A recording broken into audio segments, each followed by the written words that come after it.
Hi friends, Saturday special video వంకాయ fry. ఆగండి, నాకు ఒక డౌట్. ఇలా జంటగా ఉన్న వంకాయల్ని కట్ చేస్తే జంటగా ఉన్న వాళ్ళు విడిపోతారంట, నిజమేనా? తెలిస్తే కామెంట్లో చెప్పండి. చలో, ముందుగా వంకాయల్ని కట్ చేసుకుని ఒక బౌల్లో వాటర్ తీసుకుని దానిలో కొద్దిగా సాల్ట్ యాడ్ చేసి కట్ చేసిన వంకాయల్ని వాటిలో వేయండి. కరివేపాకు, పచ్చిమిర్చి, ఇంకా సన్నగా తరిగిన వంకాయలు.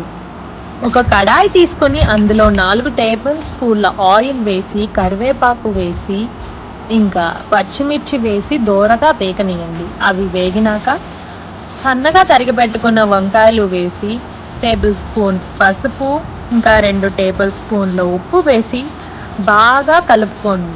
నా వీడియోస్ మీకు నచ్చినట్లయితే లైక్ చేయండి, షేర్ చేయండి. సో 2 మినిట్స్ మూత పెట్టి హై ఫ్లేమ్లో కలుపుతూ ఉండండి. అవి మగ్గాక 2 స్పూన్ల అల్లం వెల్లుల్లి పేస్ట్, 2 స్పూన్ల కారం, అలానే 2 టీ స్పూన్ల ధనియాల పొడి వేసుకుని కలుపుకోండి. 2 నిమిషాలు మగ్గేంత వరకు ఎంతో రుచికరమైన వంకాయ మసాలా ఫ్రై రెడీ.